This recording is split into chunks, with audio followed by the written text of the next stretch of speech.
Hello everyone, it is time for the video that everyone will upload, and it is my 5 least favorite books I read in 2021, and not a green light. I'm doing only 5 this year. I did 10 last year, and the reason I'm doing 5 is very simply, I just didn't read that many books I dislike. I think I only gave 2 of these a score under 5 out of 10. That being said, something worth noting, reading is my favorite hobby. So if I'm close to not enjoying reading a book, that's not a great rating. So I'm not someone who's going to be like, oh, I gave it 5.2. That's above 50%. That's a good rating. It's like, no, if I'm borderline almost dislike reading a book, reading's my favorite hobby. So I should like reading your book. Anyways, let's get into it. I'm sure I'll make people mad at me, but that's okay, because these lists are fun.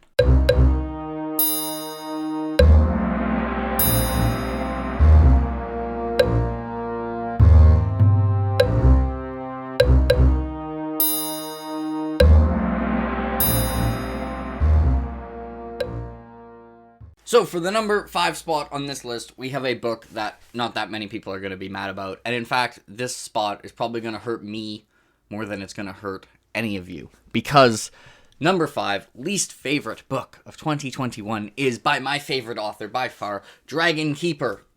The first book in the Ravenwald Chronicles and the 10th book in Realm of the Elderlings. Well, for those who remember the last bottom list, we're doing readings of deliberately bad quotes again, because it's fun to me. You have a choice here. You could like me. I could help you. A lot more than Tats could. Because ultimately, you and I are far more alike than you and he could ever be. I could be your friend. I could be more than your friend. He lifted his eyes to meet hers. His voice went deeper and softer on the last words. By Robin Hobb. So this is something that was kind of matched with my reading experience, and then since doing it, I've seen it happen to a couple other people, and they start Dragon Keeper, and like the characters are very distinctive, and the setting is really good, and the atmosphere is really good, and they're like, maybe I'll actually really like this book in Rainwilds. And they're like, it hasn't really gotten good yet, but like you can tell the pieces are there, and it could be really good. And that's how you feel after like 100 pages. And then after 200 pages, that's still how you feel, and then that's still how you feel after 300 pages, and then that's still how you feel about 400 pages, and you're like, wow, this dragon stuff is really cool. Why is this matchmaking.com though, and why is everyone ghosting each other? And then you get to page 500, and you're like, all right, I'm still waiting for it to get good, and then you get to page 551, and the book is over. It never got good though. It was never terrible. Like, I never was, like, a chore to read it, but I was just waiting for it to be, like, good. It was kind of, like, the characters here, I think there's 4 POVs. They're very distinctive. Hobb, she writes very distinctive characters. She's gonna do that. I just didn't find them interesting, which I guess some people could, but I see a lot of people who don't. And it's kind of weird because it's some of the stuff, it's the best part. Like, the best part of it, I think, is the world building and, like, the atmosphere and the setting, which Robin Hobb is normally quite good at, but it's not what you would expect to be, like, the main selling point of a Robin Hobb point. And if you look at the people there are people who like Rainwilds the most out of the Realm of the Elderling sub-series, and it's usually due to the world building stuff related to the dragons, and the dragon stuff is extremely cool. I love the way she writes the dragons, which I'm saying it's not a spoiler to say there are dragons in this, considering the title is Dragon Keeper. But the characters just didn't land, and, I'm used to Hobb books being relatively slow, but usually you get to the end of a Robin Hobb book, and it wasn't a super fast-paced book. Like, it wasn't like, an action or a thriller, but you go back and you're like, oh, that was a pretty eventful book. This one, I got to the end, and I was like, not that much happened. Some things happened. Like, people's situation has changed, but it just kind of feels like they've been... This took an entire book to get people where they need to be for more interesting stuff to happen, which ends up being true because I like every Rain Wilds book more than the last. But still, this one just wasn't that exciting to read, and I gave it like a 5.6 out of 10. So I didn't dislike it, but it was somewhat borderline. Let's move on to number 4, which is going to hurt more people watching this video, but is going to hurt me less. Still a decent amount, though. And my 4th least favorite book of 2021 is Dune Messiah. This one must have a mate. There'll be trouble if she's not wed, and that soon.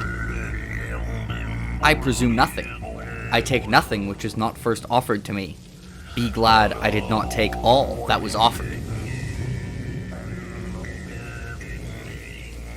Which, you know, was pretty disappointing. I read Dune in 2020 and loved Dune. I think the first Dune novel deserves its place as like a pillar of sci-fi, and in general is fantastic. And I was expecting to like this quite a bit. I was obviously a little bit worried because I had heard, you know, for a lot of people it drops off, and I am unfortunately included among those people. Sad times. So this book was kind of weird to read for me because there would be little sections, like individual conversations, that reminded me of what it was like to read the individual Dune, where you like see this conversation and you're like hopping perspectives, and like the maneuvering is so good, and the way like Frank Herbert just gives you like one or two thoughts from all the people in the conversation, manages to tell you like what's going on in a very complete sense. I think that's probably the single thing Frank Herbert does best, not his dialogue itself, but how he frames the dialogue at its best. It's genius. The world building is obviously still ridiculously good, but there were also huge sections of this book where I was just like not interested at all. There was especially a plot with Alia and Hoyt, which I'm just like, wait, that's the plan and it's working? What? And there were some relationships there where I was just like, okay, Frank, like, what is going on? And there was quite a lot of that. It just like, you know, I can tell while reading it that Frank Herbert is still just as good at writing. It just wasn't enjoyable to read for most of it. I think one thing that made it less enjoyable to read is how much I'd seen people talk about the original Dune book. So there are some ways it tackled it thematically that if I'd read it very soon after reading Dune and having seen less people talk about Dune, I might have found more surprising and interesting. But instead, I kind of was just like, yeah, like that. This is what Dune was about. So that might have been partially my fault, but it had some really good stuff, but a lot of it I just didn't enjoy reading, which is why it is my 4th spot on this list and gets a 5.4 out of 10. Meh.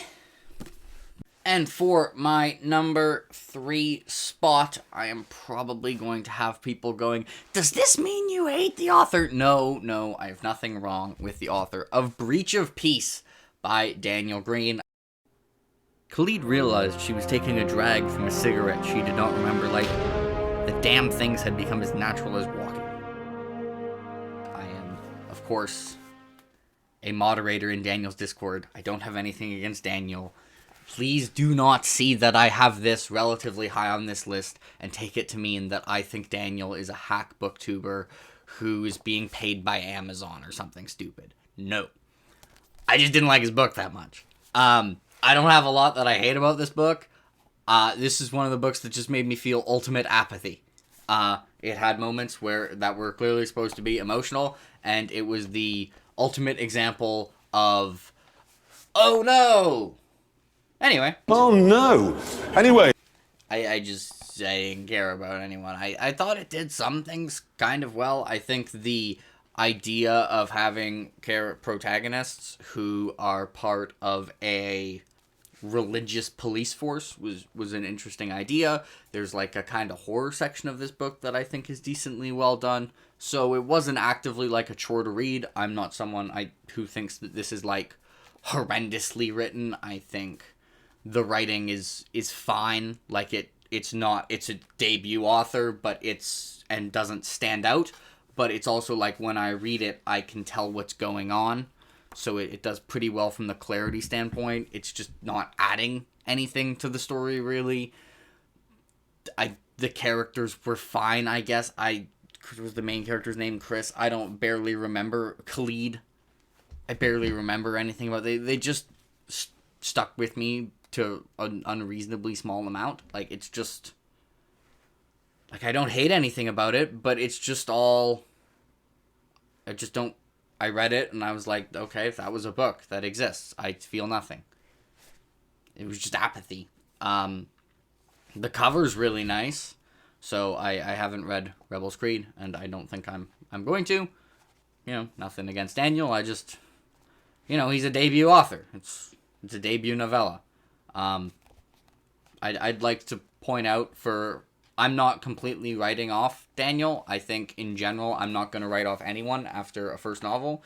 If you look at the debut novels for my 3 favorite authors, they're Stormfront, which I think is pretty average, Elantris, which I think is pretty average, and I guess a random Megan Lindholm book I probably wouldn't like that much. I'll probably read at some point, but I'm not expecting that much from it. So I think whether an author becomes successful in their career, it depends a lot less on how good they are for their first book, and depends a lot more on how honest they are to themselves about what they need to improve and how capable they are at improving. So, you know, we'll see if he improves, but this was just incredibly average to me. It was kind of one of those books where it would be hard for me to dislike it that much because it's only like 130 pages with pretty huge font. So that's kind of... It's hard to hit the true highs in 130 pages. It's also hard for me to hate a book that I can read in a day. It's not like... it's not like I'm sitting through people I don't care about for 1,000 pages. It's like, okay, it was 130 pages, whatever. I guess that was kind of fun, I guess, but just didn't really get much out of it. Some people got really annoyed by the person subconsciously relighting cigarettes. I thought that was kind of funny. I'd give Breach of Peace like a 5.1 out of 10. Like, I didn't dislike it, but it's getting really close. Yeah. And for our number 2 spot, we are moving away from a debut novel, and we are moving away from a short novel that I just feel apathy towards, and we are moving to a novel that has some fantastic stuff. It has some okay stuff, and it has some stuff I hate with a passion, and that is the 9th book in Malazan Book of the Fallen, Dust of Dreams, by Steven Erikson. For even as he endeavored to escape these mad women with their painted faces and bright eyes, he wanted what they offered. He fled his own desire, and each time he did so, the torture he inflicted upon himself stung all the worse. A 1,300-page book that, if it was a standalone, I would have DNF'd for sure. So, if you split this into 3 books, there is a 400-page book in here that, you know, maybe doesn't do an adequate job of actually telling the story, but it has 400 pages of content that I think rules. That's like, you know, it's Steven Erikson. He's an extremely good writer. He writes human emotion fantastically. He integrates theme fantastically. His world building is insane, including the start of this book and a bunch of POVs following a certain character that I'm not going to say because I'm not going to spoil that they're alive, that carry, and some of the stuff with the Malazan Marines in the first third, that carry this book into me almost not disliking it. And then there's a bunch of stuff following Malazan Marines for the rest of the book, and in general that one, that is just kind of like meh. Like, I kind of like the characters involved, so I'm not gonna hate it, but they're just kind of doing nothing. And then there is a third section of this book involving things like the Barghast and like one of the rebel groups and some of these wars and the Snake that I hate with a passion. The Snake is like 80 pages objectively, but subjectively it's 2,000. I think I fell asleep 9 times reading this book every time I got to a Snake section. The Snake, all they do is walk and think. They're just children walking in a big line, and they think. I'm just spending the time in their head thinking, and I could not tell you anything about the characters. Like, they're just walking and thinking. Vin, tell them how bad the Snake is. What do you think, Vin? Is the Snake bad? She seems to have no opinion on the matter. But yes, the Snake, if you wrote a short story that was just the Snake, I would give it a 1 out of 10. It would be easily my least favorite book of the year. It might be my least favorite book of all time. I hate the Snake. They're useless. They have 2 pages of payoff in The Crippled God, and those 2 pages of payoff were fantastic.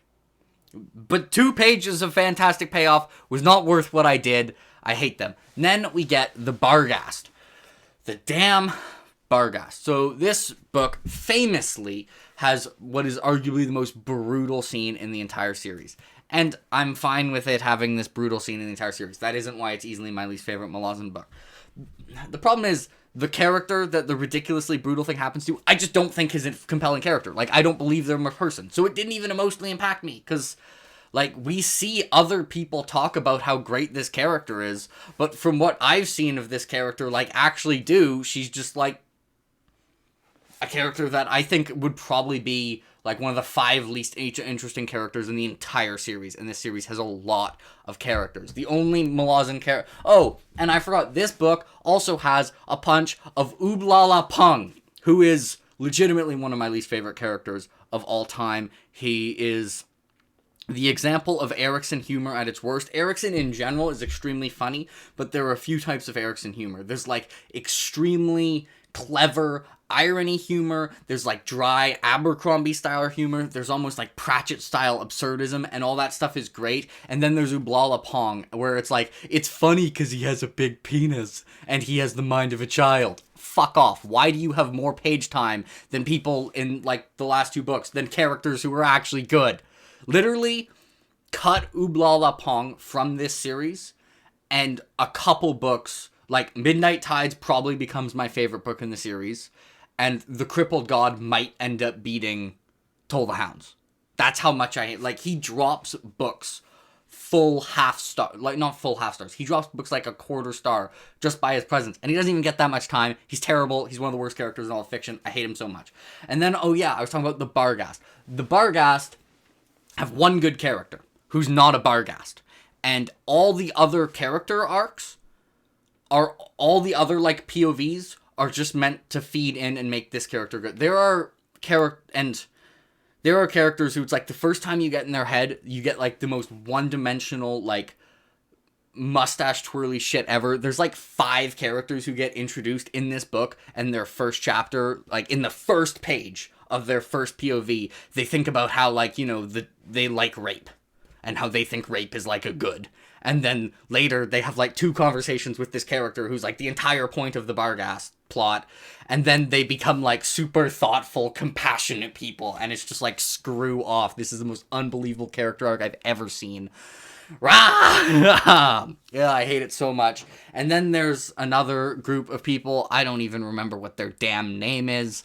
One of the main guys, he's like a guy who's been riding a horse so much that like his balls on the side of him caused him to not be able to have kids anymore, and his wife is having a kid, and there's a weird amount of people being cucked in Malazan and being weirdly okay with it, but it's at its worst in Dust of Dreams. It happens in some other books, but in this book it's just like, okay, this is a thing. I think he also at one point thinks about how totally okay he is with rape. There's a lot of that in this book. Hey, why build complex characters when you can just have them think about how okay they are with rape? Like, Erikson, you're good at building antagonists. Why are you just resorting to them thinking about how they're totally good with whatever?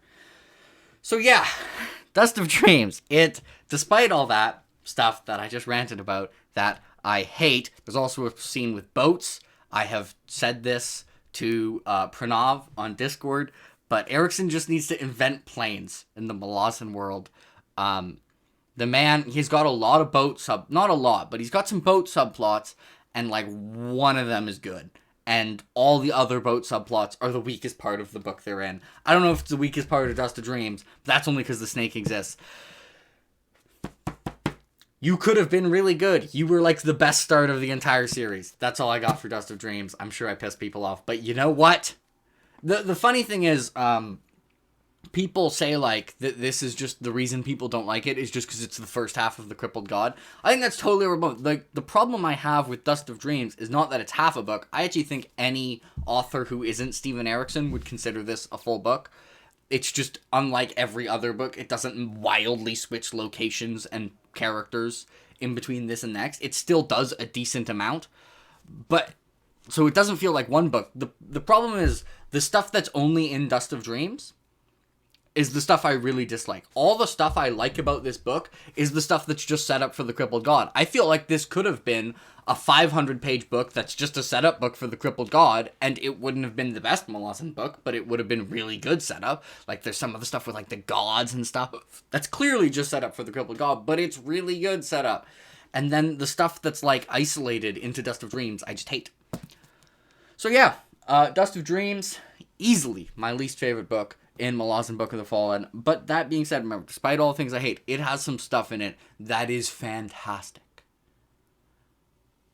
But I am blank, and I bring far worse. Oh, I didn't say the name, obviously, because spoilers, but one of the most chilling lines in the entire series.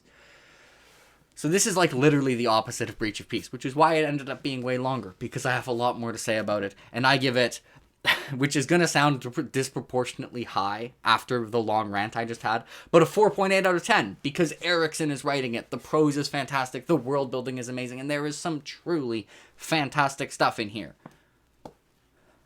It's just also stuff I hate, as you've seen. We are moving on to my least favorite book of 2021. Okay, and my least favorite book of the year by a comfortable margin, one that, while I don't think the author is terrible in terms of my experience reading it, I have almost nothing nice to say about it, and that is I'm going down there with you because I am sick of doing nothing. If I have to wander around here, faking a vow of silence for one more day, I will just open up all my veins on top of Teacher. Gideon knew a boring conversation when she heard one. I wish the author did as well. Gideon the Ninth. And Dust of Dreams made me angry, but Gideon the Ninth just made me sad to read. And Gideon the Ninth made me so sad to read that this light is turning red for rage. Actually, this book didn't make me that angry, as I said. It just made, like, I was just sad I was reading it. Like, I just would read a couple chapters, and I'd be like, I just spent an hour of my life I'm never going to get back reading these chapters. And I remember, I think I posted something on Discord, like, 200 pages into this book. Like, not only, I don't understand what I'm supposed to be enjoying about this story. Like, I don't, am I supposed to be enjoying the characters, or, like, the plot, or the world? Like, what aspect of this is supposed to be engaging? And I've seen other people talk about it, so, like, yeah, I know what part they found engaging, but oh, I just hated reading this. I think there was a few reasons I hated reading this.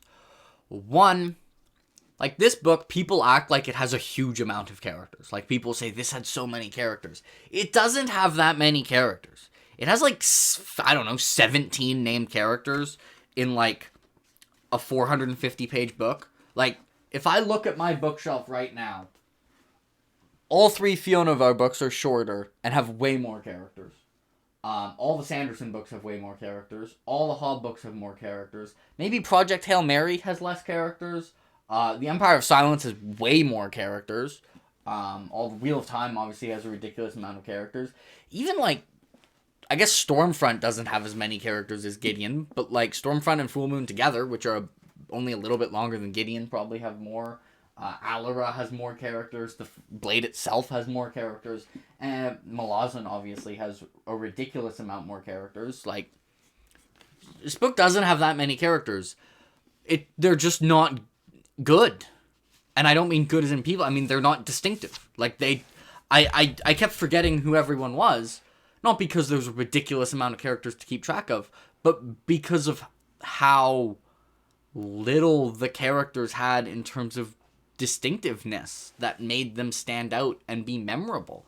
Like, it felt like it was written intending you to check the Dramatis Personae every 2 pages, which I'm not gonna do. And so I just, like, yeah, I lost track of who people were all the time. And normally I can get away with that because the way they talk will tell me about who they are, and that will help me jog my memory. But so much of this book is Gideon just standing there and me in camera mode, and just we're in Gideon's perspective, and Gideon is just listening to other 2 people talk about something I don't care about, and I don't care enough to know who these people even are.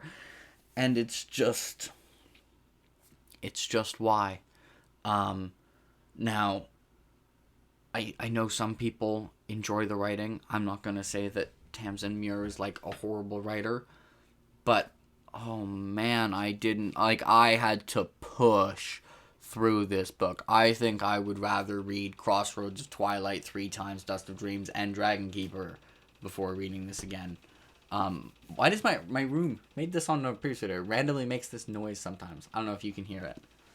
What are you, noise? If I had to come up with something nice to say about this book, I would say, like, physically, this book is nearly indestructible. Because I've thrown this book 3 or 4 times now, like, just in videos where I just toss it, and I'm gonna toss it at the end here. And, like, it's got a little bit of damage, like, there, but none of the pages are bent. Like, it's in pretty good shape. Whenever I drop a book I like, I just drop it, and it's just, like, destroyed. See, I just dropped it, and it's like, none of the pages got folded. What if I drop it while it's open? Does that work? No, none of the pages got folded. So, it's very well constructed. Like, physically well constructed as a paperback. It has this annoying, like, front page. Really tempted to just tear this out right now. I'm looking for someone to just give this to. But yeah, I'm obviously not going to read the sequels. The only aspect of this book I moderately enjoyed was kind of like the main relationship between Gideon and Harrow. And even that in the back third, I thought kind of jumped the shark, where it seemed like they'd just flip a coin and then just, like, based on heads or tails, that's how they would act to each other, either like total animosity or like total loyalty. It was weird. It felt like I got whiplash from reading back-to-back chapters, where I was like, wait, why are these people acting completely differently to each other for no reason? Like, did I miss an entire 100 pages? Is my book missing 100 pages? I don't think so. Was there a bunch that happened off screen? I don't know. So, Gideon very easily wins my least favorite book of 2021. It was basically as much of a slog as the things I didn't like in Dust of Dreams, but without the stuff I liked. So I'm gonna throw this again. I'm trying to. What's the best way to? What if I like do like an underhand flow like this? Like I go spin it. This book is indestructible. All right. Bye, everyone.